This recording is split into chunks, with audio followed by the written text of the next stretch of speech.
Good morning, everyone. Thank you for joining us this morning. I'm going to start slowly here as we try to let people trickle in and we start our program here. I want to welcome Bailey here from the famous EMH videos. Bailey, thank you for joining us on our first AMA. Hey, thanks, Thomas. Be here. And first of all, I just want to give you a massive shout out for kicking off Elephant Money in the Twitterverse. And, you've been doing an absolutely amazing job, promoting Elephant Money, being very helpful in the chats and in the channel, and, promoting it on Twitter. Like, you've been doing an absolutely fantastic job.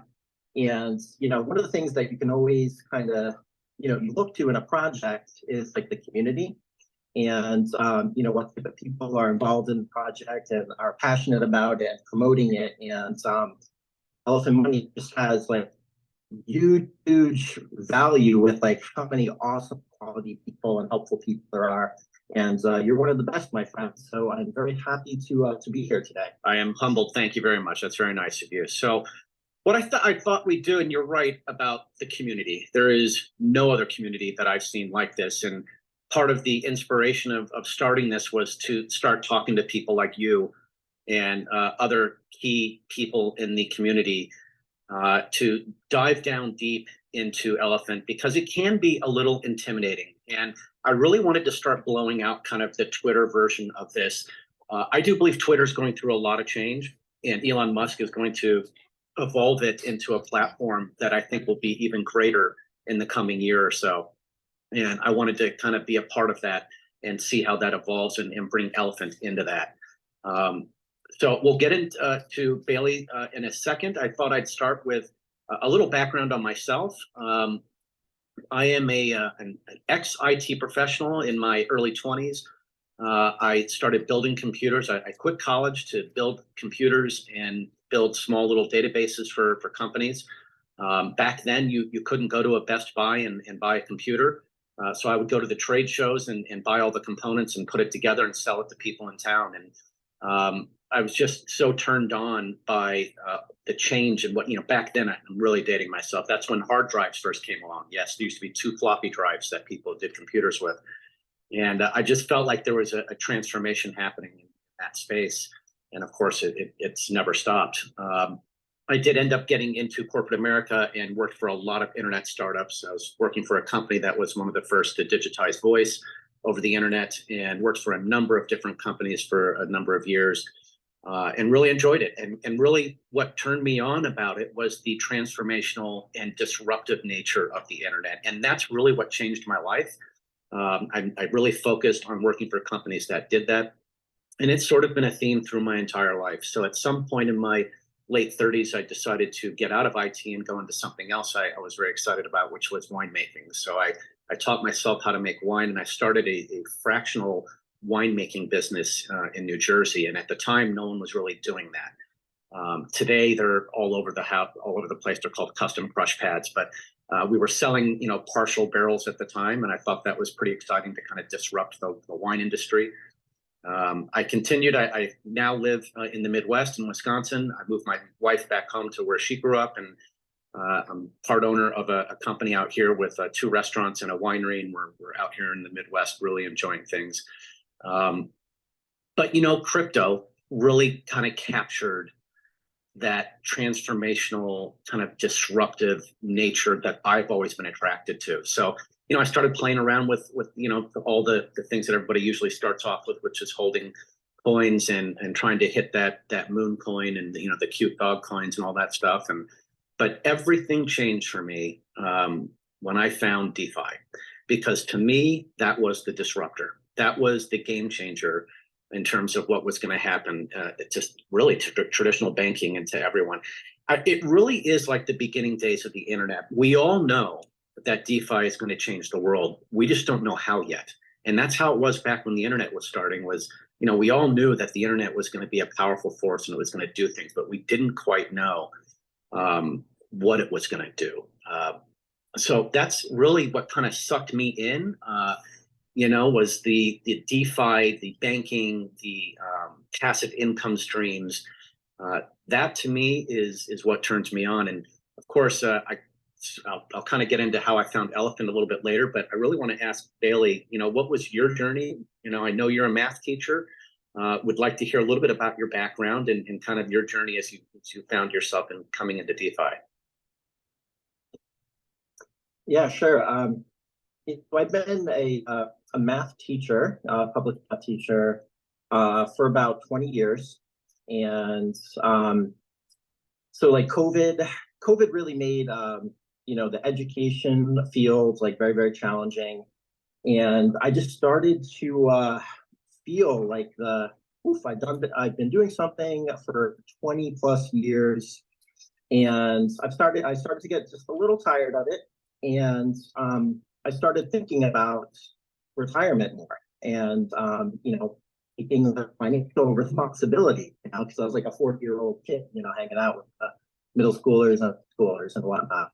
And so one of the things I started to look at was our state's retirement and pension system.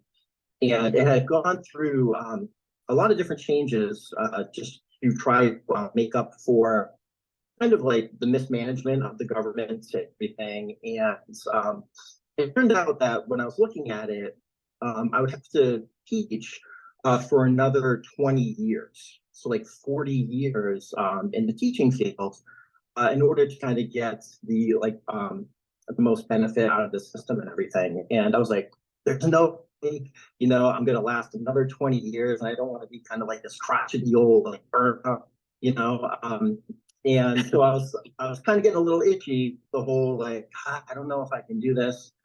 And at the same time, just to share something like a little personal was, my mom had been diagnosed with like Alzheimer's, dementia, and her health started to deteriorate pretty quickly, and she could no longer live at her house. So it was a big trial where we had to sell her home, and she had to go into a memory care kind of assisted living unit. And the cost of that is like absolutely crippling. And the amount of money that you have to pay per month, it's a private care facility, and it's top notch. She loves the care, and she really gets the care she deserves. But it's like a tremendous, tremendous bill every month. And so, trying to navigate taking care of, my family and kind of my kind of like future plans and goals, and making sure that, my mom is taken care of, I was just like, like, what do we do here? Like the traditional finance system really doesn't work very well for people. So I started to get into like first initially looking at like stocks and bonds, and I was going to try to like manage especially my mom's money as best as I could to try to like increase the longevity of it, just so she could have that good care for as long as possible.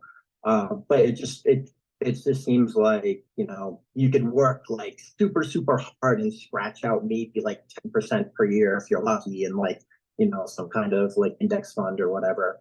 And so I just started to look at different options, and I came across like CryptoTN, and I didn't really know much about it.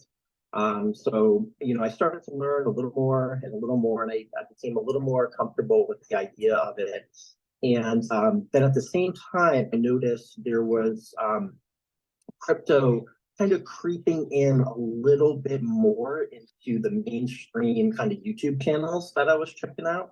At the time, I was looking at a lot of, like economic channels, and all of a sudden, like there was this Anchor protocol. You can earn like 20% APR, reliably on your savings. And I was like, what the heck is going on here? Like 20%? Like that's insane, right? So I started to just kind of check out a little bit more about what decentralized finance was.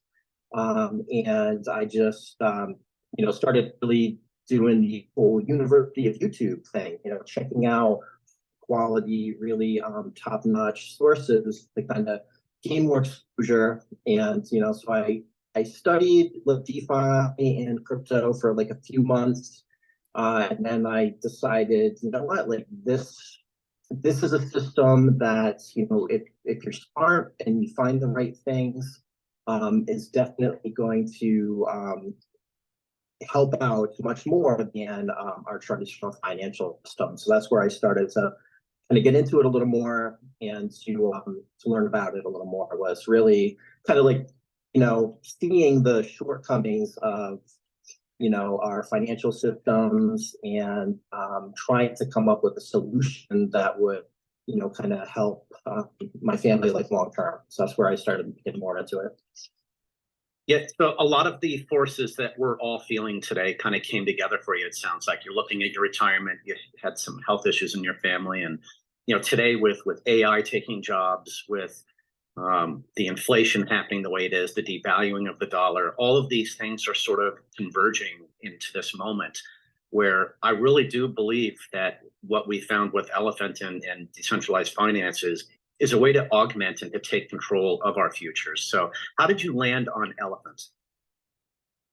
Well, yes. Well, I was looking through, so I was looking through YouTube and really, coming across like certain protocols and projects, and some of the ones that kind of caught my eye in a way was Elephant was one of them. What was the other one? Yield nodes. Like yield nodes was one that I was like, oh, this is like a really cool concept and an idea, and like you can like this is when I first kind of noticed like the crazy type of returns you could get. I was like, you could get like 8% per month, like 10% per month. Like that's absolutely insane. So I started to just research more and more. So I went into the more the protocols where the ROI dApps and everything. I started looking at that, and one of the things that I noticed, I came across an AMA actually on YouTube with Bank Teller, who's the developer of Elephant Money, and I believe it was one of the original James Bolton AMAs actually, and just heard talking, and I heard about his pedigree of being like an MIT scientist with over 25 years in the financial industry. And I was like, whoa, like those are some seriously big credentials. And, at the time, money was like doing like really well, and it was touting these amazing returns on the trunk token. So that's what alerted me to, the Elephant Money's existence. And of course, I didn't jump in right away. So I, started looking a little more into it and whatnot. And I was actually just kind of an observer when like the exploit happened. And that was, it was actually a blessing in disguise, because then I started to really, I noticed the graph and the price action of the chart. And that was like the first crazy supply shock parabola. Like so I looked at the elephant, so I was like, oh my god, this is like unnatural. Like how could that even happen? Like that super sharp increase, and then that rapid decline. It really kind of just piqued my interest. So like knowing about it and then seeing that price chart, I started to research, the community and the project more and more. And I actually didn't actually get involved in Elephants and become a participant in the system until after the exploit and when the recovery had first started. So I think like I joined very, very late April, or like early May, I'm gonna say. Yeah, that's exactly when I started as well. And I literally was an hour and a half away from investing before the exploit happened. I had the money in the wallet. I'd been researching Elephant for a month or two and was super excited by it. Didn't quite understand it.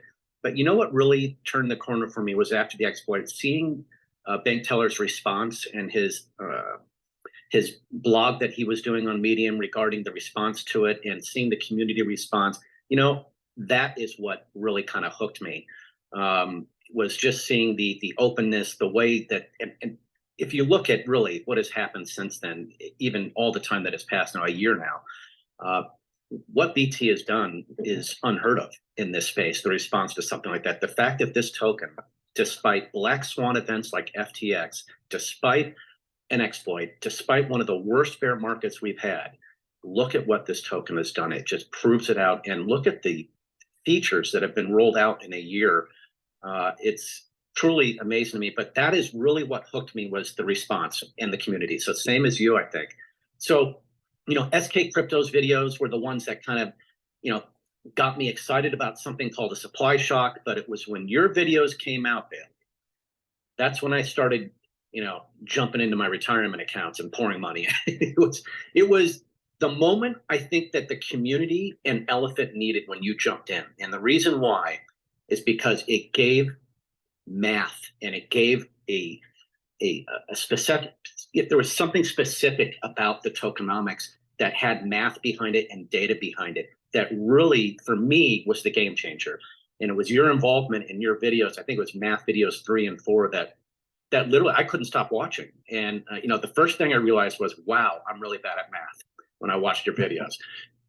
The second thing I realized was, what I loved about it was that you could actually define these things on a graph and see the mathematics and understand what LPs are. So let's jump into a little bit, if you will.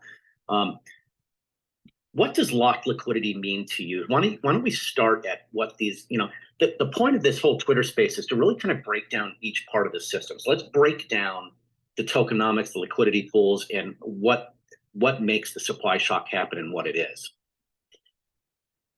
First of all, now you're pinning the blame on me. When this thing goes south, that's all my fault. It's all Bailey's fault, right?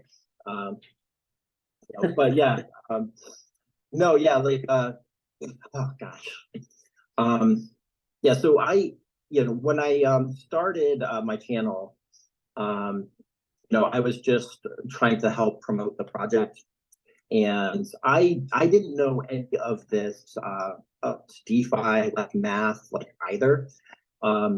And like when I first launched, the math series, episode 1 was like, hey, JP Morgan Chase is absolutely stiff us with these savings accounts, and look, Elephant Money actually gives us respectable rates.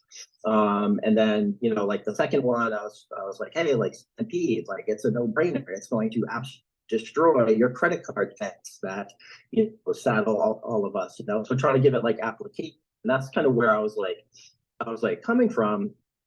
And then I started to kind of question it myself. I was like, okay, all right, I want to get more into the nitty-gritty of this project, because I knew, just like you, I knew there was something special there.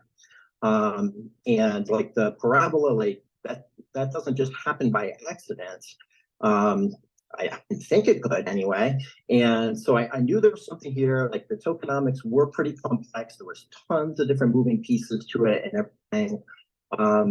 But I wanted to learn, all right, well, why is this actually going to happen again?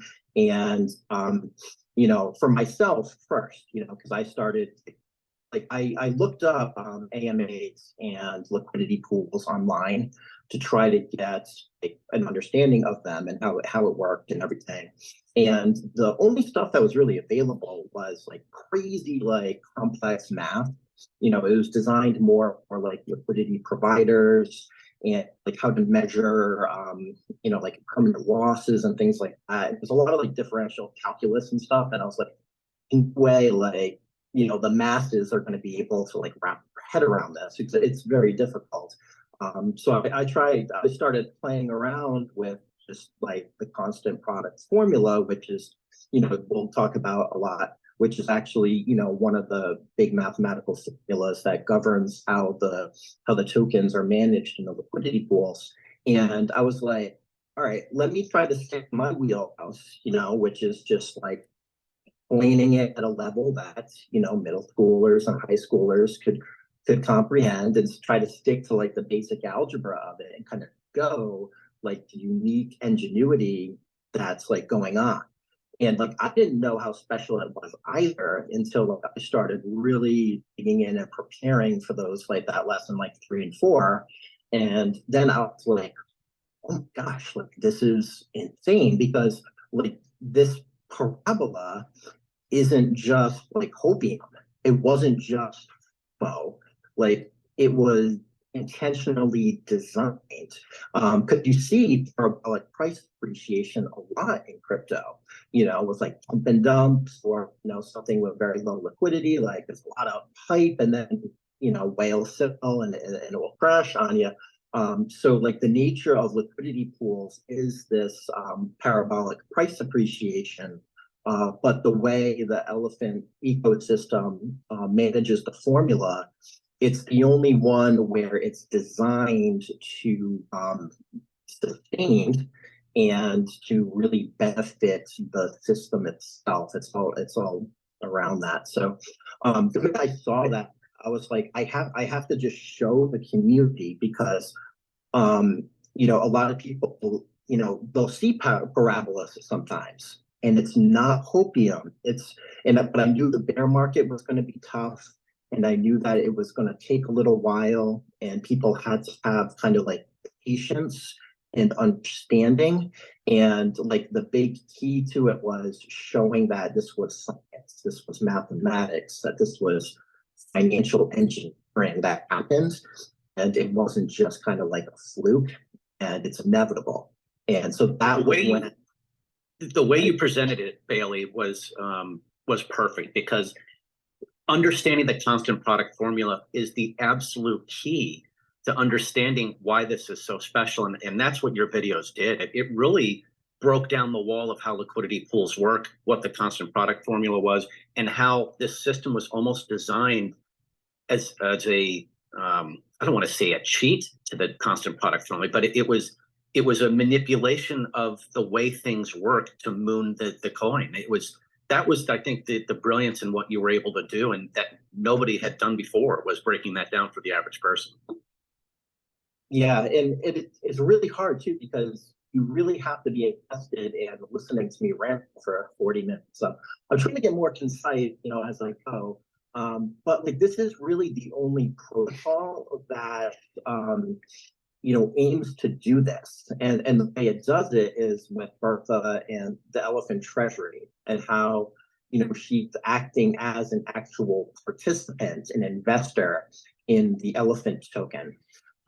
Because like a lot of coins like travel, like the combination of coins will travel up and down that constant product formula curve, but they'll never be able to reach like unbelievable price appreciation, due to the fact that there might be multiple liquidity pools where people would arbitrage between them, and that was one of the original designs of the Uniswap system.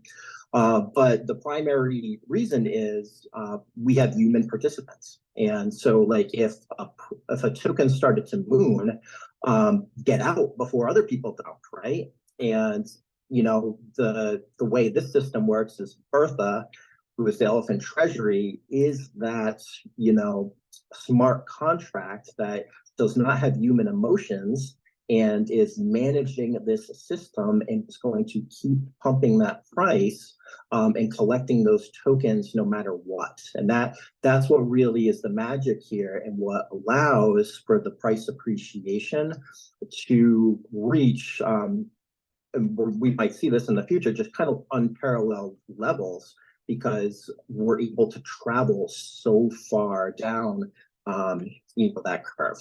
It's really quite remarkable. So why don't we take a step back, and we'll talk a little bit about where we think Elephant can actually end up. But let's take a step back and talk about how many tokens are available, the mechanisms of the graveyard and the treasury, and how this locking up and this taking advantage of the constant product formula, how that works. So why don't you kind of step us through the different locked liquidity pools and things like that? Oh, yeah, sure. All right, I'm gonna pull up BSC scan real quick. This is another awesome thing, guys, about Elephant Money is everything is 100% completely transparent, on chain. You can see everything right on BSC scan. The amount of analytics that's available to people through the Dune dashboards, huge shout out to Dallas. It's like Bible. So like, everything about this ecosystem, you'll be able to see for yourself and kind of have confidence. You develop a comfort level. Like at first, it's like your mind is going to explode because this is a complicated system. But once you get it and you spend a little time with it and it clicks, it's a thing of beauty. It really is. But so let's take a look. So I'm looking at ESC and I checked the Elephant token and I'm just taking a look at the holders. Okay. And that number one holder that I see has over 50% of the entire supply of Elephant token. All right, and Elephant token, there's 1,000 trillion tokens of Elephant, right? And that's a fixed supply, so there'll never be any more Elephant tokens minted.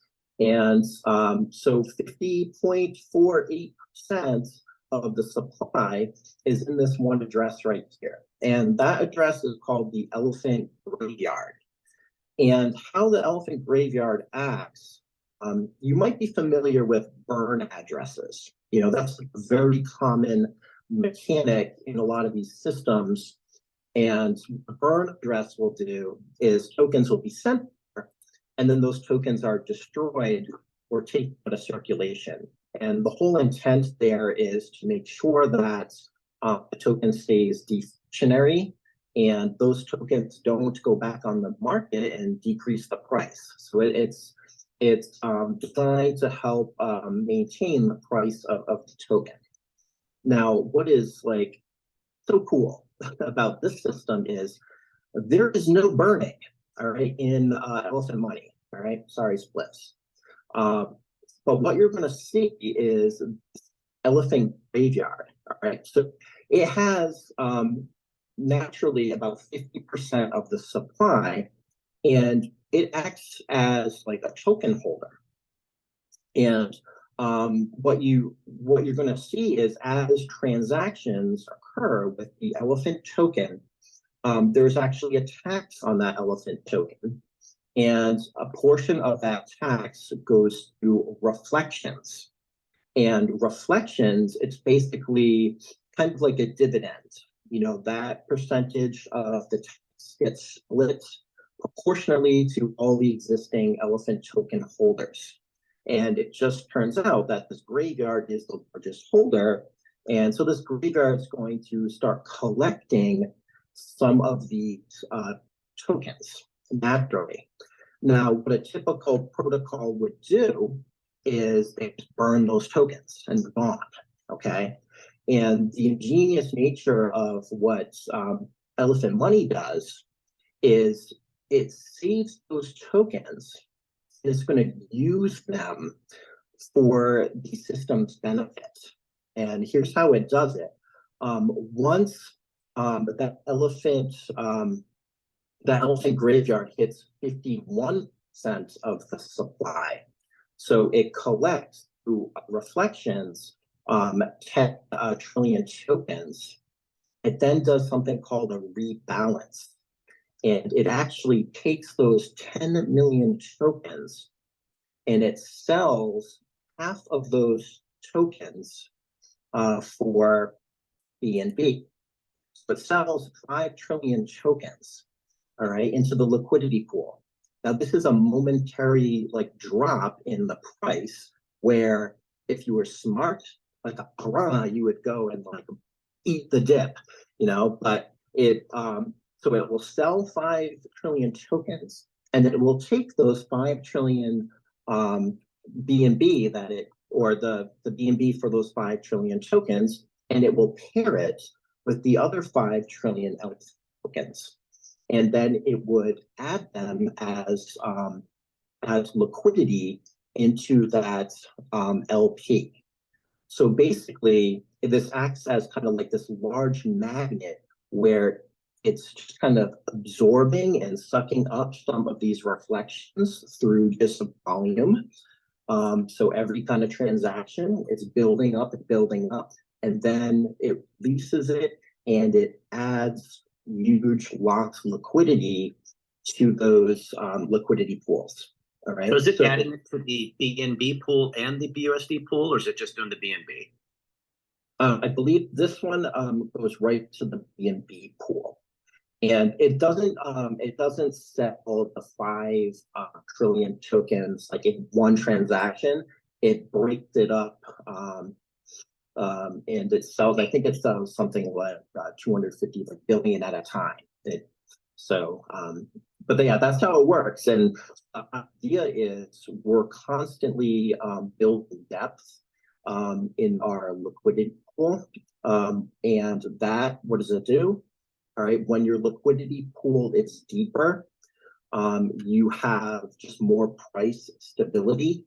You're raising the floor price of that token, all right, and you're able to, over time, capture more and more BNB, capture more and more value for your liquidity pool.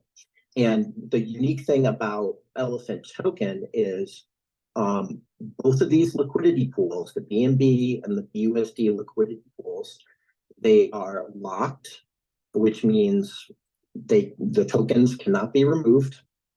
They are protocol owned, which means that the Elephant protocol owns them.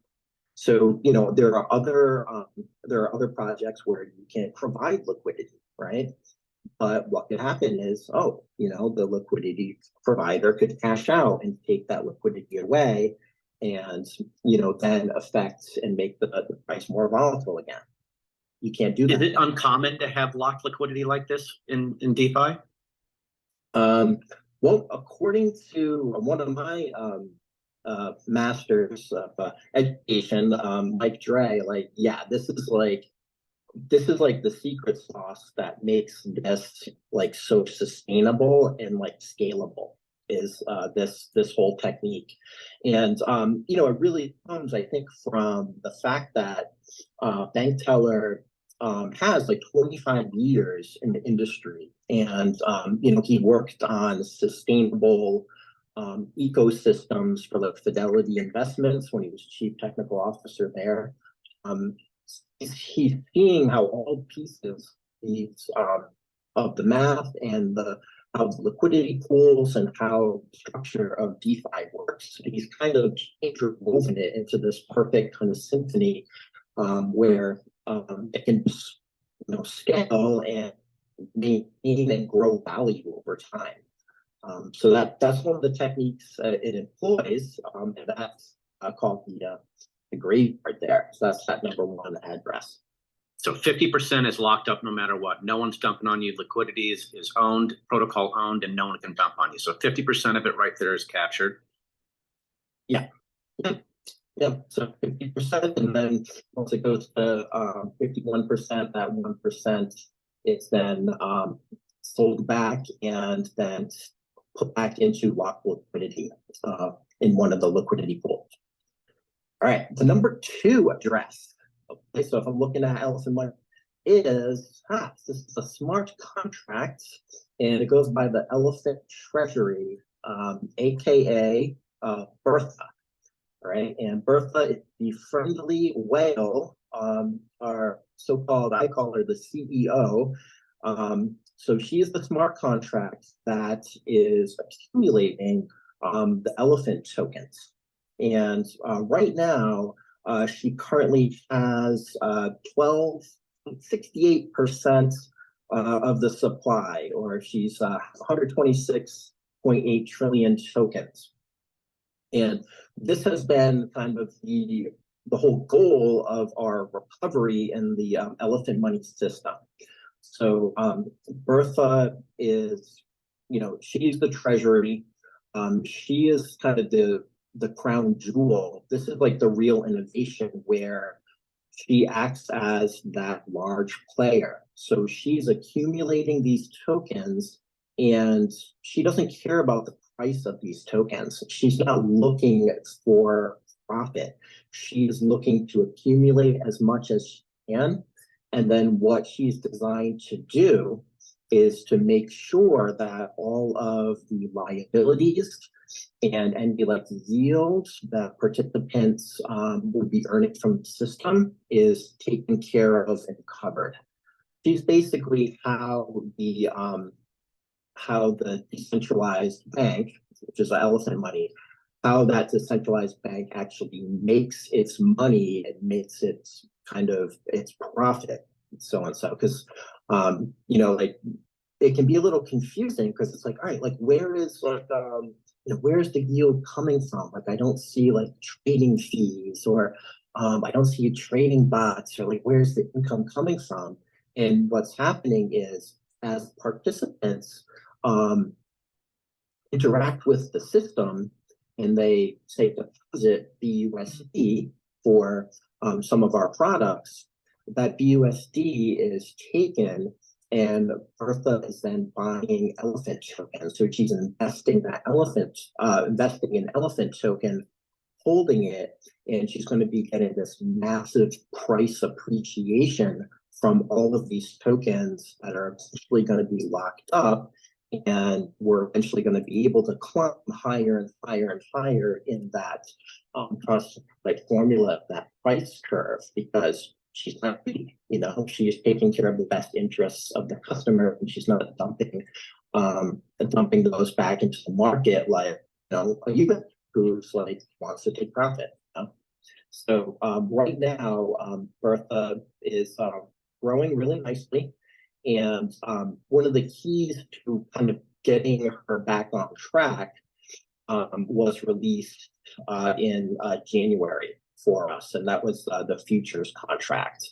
And participation with the futures contract has really enabled Elephant Money to start to gain some momentum again, it really kind of supercharge the treasury. So that's second holder who's Bertha there. You know, actually, we'll be talking with Crypto Stu on the next AMA, and it'll be all about futures. But the one futures question I did want to ask you about was how in the world does BUSD coming into futures turn into double the revenue in the treasury? And to me, when people say what's, you know, where's the yield come from, what's the utility is that magic. That is the utility. That is how things are getting paid for, is whatever that magic is that kind of doubles the amount of revenue coming in for the treasury. Can you explain that a little bit? Yeah, sure. Yep. Yeah. So I have a recent video that kind of, you know, breaks down like Elephant Money as if it would be something a little more familiar to people, which would be like bank, you know, traditional bank, you know, and Elephant Money is decentralized community bank. And yeah, so basically what happens is so we have like our front end of the office, which is our supply, you know, our services that we provide. And so when someone would invest in futures, they would input BUSD into our system, and 10% of that BUSD kind of is held in the BUSD buffer pool, so it remains liquid. And then 90% of that BUSD goes to something called the BUSD treasury. So it's a smaller treasury. And what happens then is Bertha will, or the Elephant Treasury, will take funds from that BUSD treasury over time. And it's governed by a governance contract, an APR or speed at which she's going to take those funds from the BUSD treasury. And she's basically buying elephant tokens. She's DCAing into elephants, and she's always purchasing as well from the cheaper of the two liquidity pools. So getting the best deal for herself and locking up the most amount of tokens. So that's what's happening. You can imagine it as like a bank where you put a deposit in. Now the bank is going to take those funds, and the bank is going to use them, and that bank is going to generate revenue from them. The unfortunate thing with a lot of our institutions or banks is they got into a little bit of a hot water where they invested into like long-term treasury bonds, and that wasn't a very good investment because of how rapid our interest rates have gone up and whatnot. But what Bertha's doing is, instead of investing in those, she's investing in the top performing digital asset of 2022, which is the elephant token. All right, so that's the thing, kind of like behind the scenes. So like you're putting your money in, and then Bertha's going to be taking that money, and she's going to be buying elephant token with it. Okay, now how does it like generate much more value than what it's worth, right? Like how does that like $200 that I put in turn into like 400 something for Bertha, right? So it all revolves around the mathematics, yet again, of that constant product formula. And the uniqueness of it is that this system is able to travel further down the constant product formula than other systems because of how Bertha is acting as that like large player. And so I have a math video that kind of shows that you can create a price equation that models the price of the digital assets, crypto, through parabola, all right, or the actual equation that models the price is it's y equals 1 over k. K is a constant in the constant product formula, but times x squared. All right, and the whole idea behind it, though, is that as you put input in, so you input $1 in, that parabola is going to increase the price by more than $1.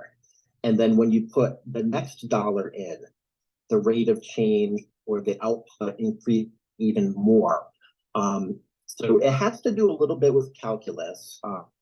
Like the rate of change of a parabola would be like 2x. It's the derivative of x squared. So basically, every time you put capital in, it's going to be, increasing the price more and more for each additional dollar. So that's kind of where it comes from. I have a really detailed video that breaks down all the math behind that.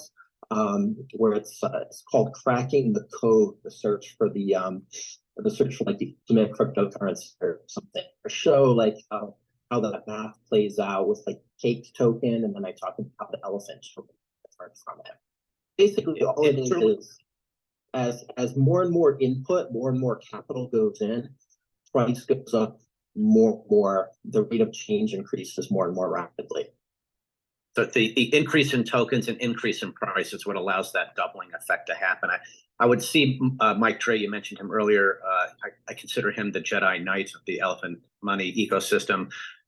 He's the one, by the way, that kind of nudged me into really kind of doing this Twitter space. He wanted to, he felt it was important to increase our presence on Twitter, and that's what got me going. So a shout out to Mike. He's one of our most valuable members. Yeah, it's that magic. It's that doubling of the revenue coming in, to me, that is the most special and brilliant part of BT's design. And it's what's going to make this sustainable. Every entry point into the ecosystem is going to be feeding Bertha.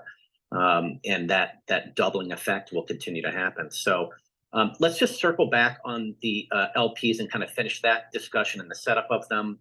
And then let's go into what's coming, when the supply shock is happening, and we'll start talking about some of those things. So you were talking about 50% to 51% being locked up in the graveyard. We've got a percentage locked up in Bertha, and then we have the locked liquidity pool. So how much total of this protocol is locked then? Yes, so the two liquidity pools, so there's like a little over 11% of the supply currently sitting in the BNB elephant liquidity pool, and then there's about 7.6% sitting in the elephant BUSD liquidity pool. So, like on average, like there's around it's been hovering around like 80% of like all of the tokens are owned and locked up right now by the protocol. And that's going to be ever increasing as Birth picks up more and more speed.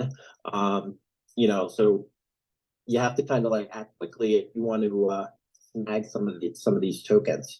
The one thing that's like really unique about it, is that look at just the participants. So like just the human holders out there, it's very well spread out.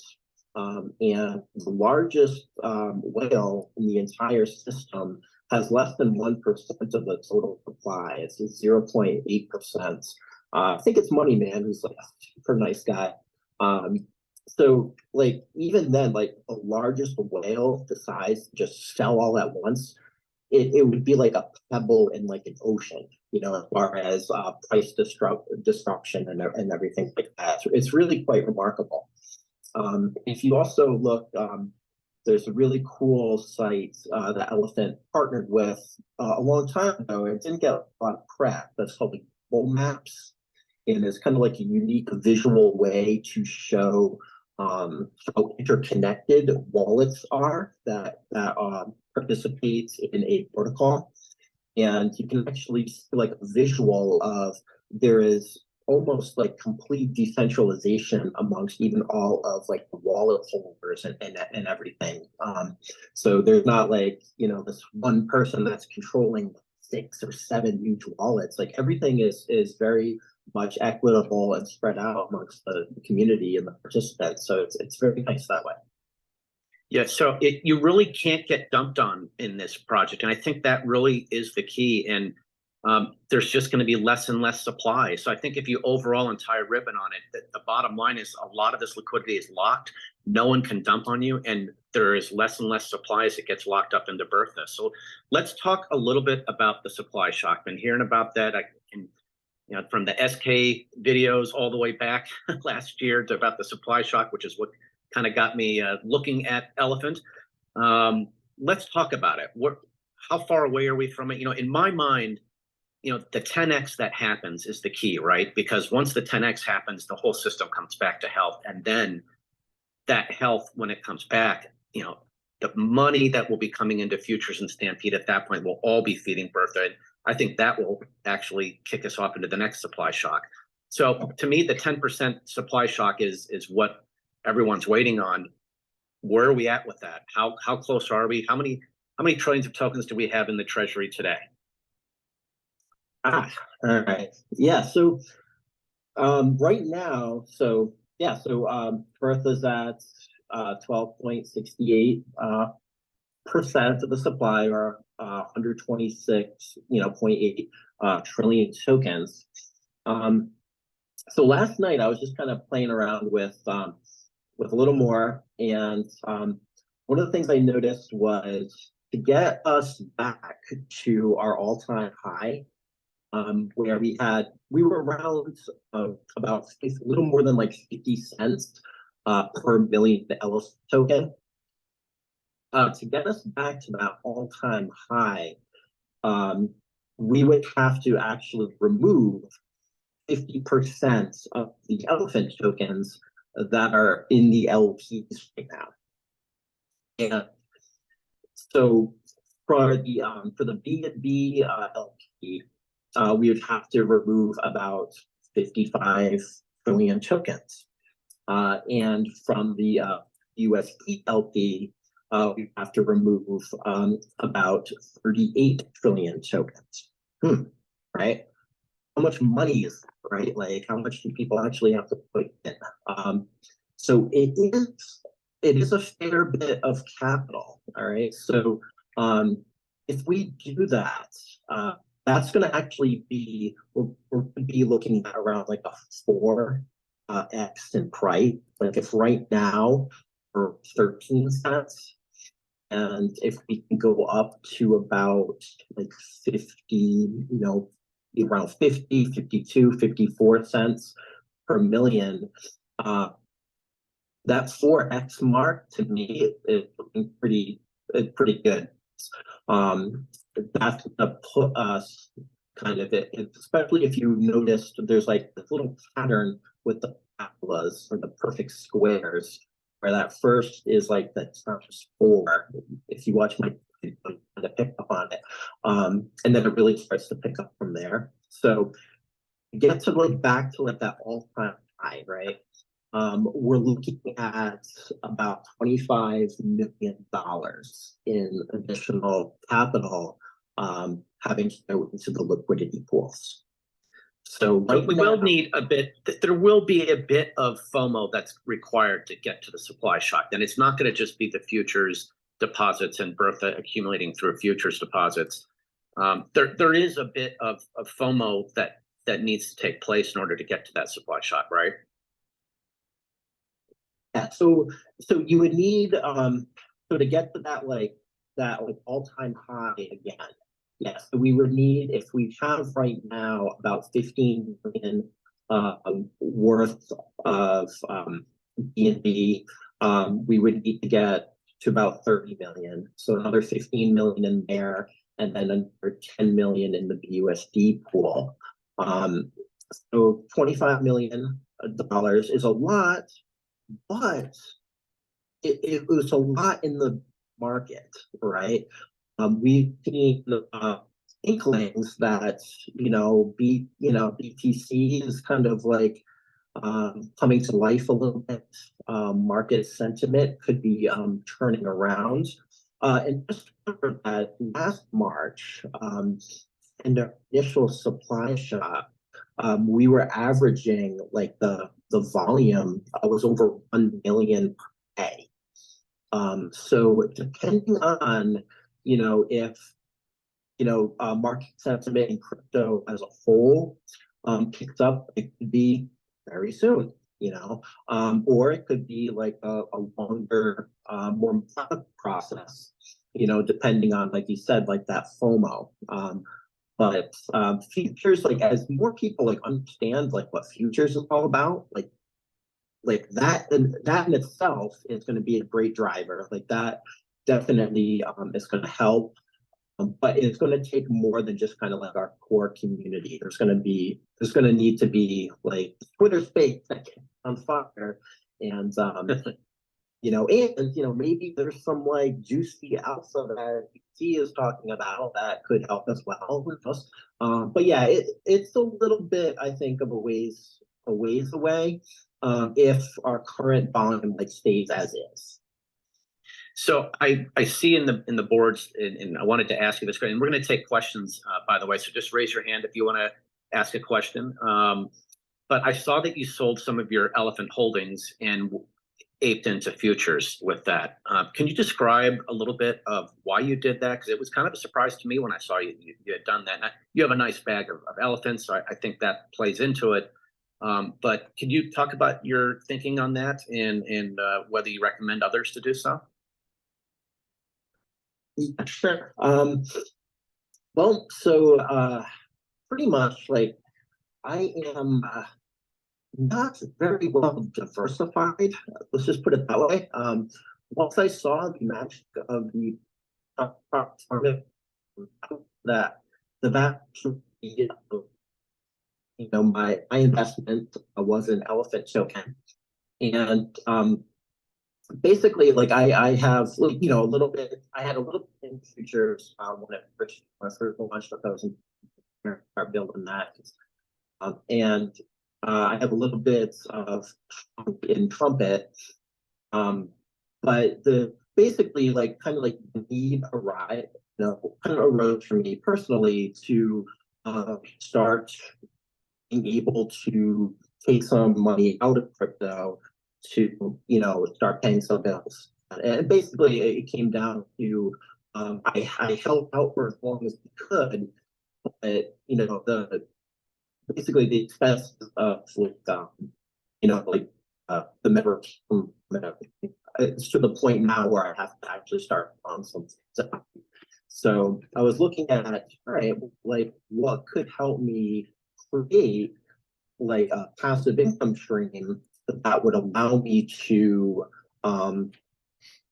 Yeah, yeah, guys. So my audio broke up right there. I apologize for the poor audio quality throughout the Twitter space. For whatever reason, my phone was not being picked up that great. But basically, what I said was I needed to eventually, really soon start taking money out of crypto. And basically, the best passive income play in all of DeFi right now is elephant money futures. So I was kind of like, all right, I'm just going to start it up right away and going to be able to do a strategy where I basically will withdraw close to like the mid mark of a month, and I will compound at the end of the month. And you can pretty much keep, depending on what day of you do it, keep pretty much like the same or a very close amount of balance, and you can pull out, a really nice sized paycheck like each month, depending on how you get your balance up. So that was basically the need arose for me to start generating passive income, and pull it out of crypto, just for, my family needs and whatnot. And I was like, hey, futures is the A+ product. It is here. And it works, so I decided to get right into futures. So if my audio broke up there, that's what I was just basically explaining. kind of keep up those liabilities that I had, outside of crypto. And then at the same time also benefit the protocol and pump the remaining portion of my elephant bag. And I was like, oh, futures, because if you look at the options you have right now in the elephant money ecosystem, trunk right now is, you have to kind of wait for it. It's like it feels, it doesn't feel great to sell trunk at 18 cents when at some point it's going to be worth $1. So I didn't really want to touch like that position too much. And then like again, elephant token, I could have just kind of kept all of the elephant token and then just sold periodically. But I figured, what, like let's get the ball rolling with futures because time is of the essence, and you can start compounding that baby and build it up to like a really nice amount and then start drawing from it. So what I ended up doing was sold about like a third of my elephant bag to go into futures. And I did that in a way, I sold it over the course of a couple days. And I spread it out actually between like the two different liquidity pools, because I wanted to like just say, hey, I sold a whole bunch of elephant, and like no one saw it, like the price didn't like drop like quite a bit. And that's just kind of show that like even people who have a lot, if you understand the system and you're responsible and respectful, you're able to kind of not impact the price at all. That's good at putting a portion of it into futures as well, because I knew it was going right back into Bertha. So it was going right back into the treasury. It was going to solidify my remaining offense. And another thing was like, I've been pumping up like futures like quite a bit, like telling people how awesome it is and how amazing it is. And that, if you like talk the talk, you should like walk the walk, like this thing is like an A+ product. Why do you have this piddly little, position in it? Like, so, like it all kind of makes sense. But the primary reason was like, it is right now like A+ functional product where once you get balanced to something that you're comfortable with, you can maintain that balance every month by just, by just collecting once every 2 weeks and then compound it the other 2 weeks. And you can keep a steady cash flow going. And I outlined that in this like illicit money pension plan video that I created days ago. But the primary reason was I needed access to outside of crypto. Yeah, that makes sense. You're tempting me. Please stop right there. You're tempting me to sell some of my elephants to do that. I do have the futures bag going, but you're right. It's the passive income piece of it. For people, look with what's coming in the economy and what is happening. What I'm seeing in my small little business world here, people are spending way less money and less people are going out. That's already happening. So I see what's coming, and passive income is everything. And you're right, futures is the single best passive income product I see in the whole entire space. We're going to take questions at this time, so just raise your hand if you want to ask a question, and I'll look out for that. It kind of pops up and goes away when you raise your hand, so if I do miss you, please just raise it again. So if anybody wants to ask a question, go ahead. Notice how he asked like a question, hey, and it was like crickets, right? Even I think I just disappeared. Okay. Basically what happens in a high school math class. All right. Yes. So now Thomas knows, you go to ask a question, it's like, yeah, good luck, dude. In the meantime, when you started your journey into this, did you reach out to BT and when you started making these videos, and did you ask them for help, or were you working with BT at all, or did that kind of just happen organically?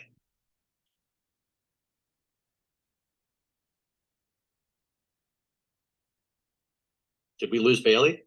We may have lost Bailey. Look at that. Here he is. One second. All right, he's asking questions. I'm out. I just re-invite him back up here. Yeah. All right, he'll be back momentarily. In the meantime, again, raise your hand if you have any questions at all, please. Exactly like I feel like in class, Hopefully man. he'll be on in a second. Yeah, to me, the brilliance of this entire ecosystem is really how it's one big flywheel. One part of the ecosystem feeds the other. It's an amazing system. I think we have Bailey back as well. Are you back? Yeah, was that like the wrap it up box, like when someone's like accepting an Oscar and it's just like going on way too long? I somehow got disconnected. I don't know where I was, but I did hear you had mentioned when I launched the channel, had I like reached out to BT at all? Was that the question? Yep. Yeah. No, actually, BT was like, he was kind of like imploring the community, like, hey, all right, let's get this recovery started. It's very much like a grassroots, like each one teach one. And he was just saying, hey, like let's go. Like we really need the community to take action and to take initiative. And so I was like, all right, I'm just going to launch a YouTube channel. It was something that was a little crazy on my part, just because like I didn't really know much about DeFi yet or anything. I was a bit inexperienced, but I was like, you know what, like, let's do it. So it was just kind of like my contribution to try to to get the word out about elephant money. I just like, hey, like as a teacher, like I like helping people, and I thought that this project was like super cool, and I wanted to kind of help with the exposure of it. So I just kind of like I launched it, and it was something where it was kind of like you know, like even with like the name like Elephant Money Herd, like I don't think it went over well great like initially, because there are, you know, there have been historical times where like, you know, influence to like put the name of a project, you know, in their channel to try to gain some kind of like, you know, advantage, or to, you know, get subscribers or whatever. I was just like, hey man, I just want to help the community. But I just kind of like ate just the YouTube channel. I was like, I watched a couple YouTube channels, YouTube videos about like starting a YouTube channel, and they were just like, just do it, man. Like, if you start analyzing everything, it's going to be analysis paralysis, and you'll never get it done. So I just kind of, you know, just was like, all right, I'm just going to launch into it, and you know, yeah, here I am. So I think the channel's been up for about like eight or 9 months now. You've been an incredible resource to the community. I want to thank you. As we wrap up here, you know, how has the YouTube channel gone? I mean, is it something that actually generates you money? Is it something you're looking to maybe transition into full time? I know you did talk about wanting to transition into a career in crypto full time. Maybe we can wrap up with that question in terms of how that's going for you. Yeah, I absolutely make zero from YouTube. I believe you need to have 1,000 subscribers before you even get any sort of like monetization at all. And like a channel that is 100% elephant money. You know, so I don't have like that far-reaching like exposure. Like right now, it's still like a pretty niche channel. It's picking up some nice speed. Like I'm getting close to like 700 subscribers and whatnot. But yeah, I didn't really have any intent to make any money off of it. It was just like you know, sharing the knowledge, and then like, you know, being an active participant in the system. If other people are, you know, excited about the system and understand the system, like that would naturally benefit my personal kind of like stake in Elephant Money and whatnot. But yeah, so like, you know, not any money off of the YouTube or anything like that, but you know, it's worth more just knowing that I've appreciated, you know, my effort and my work. I really, and that's worth more than, you know, whatever kind of financial compensation you need. You have been, I'm sure everyone would agree with me. It's why you were my first guest. So influential, so great for the community, giving us the background of the math and the data. And that was, I think, the single most important part of this whole ecosystem. Thank you so much for joining me today. We are going to have Crypto Stew and All About Futures in 2 weeks from now. That'll be our next AMA. Bailey, thank you so much. What a pleasure talking to you. Thank you, everyone, for joining us. Yeah, thank you very much. I really appreciate it. I'm very, very excited to see more of your show and where it go in the future, and especially on Twitter. It's going to be huge. So thank you very much for taking the initiative and getting the ball rolling with this. Great. Take care, everybody. Thank you for joining. All right, thank you.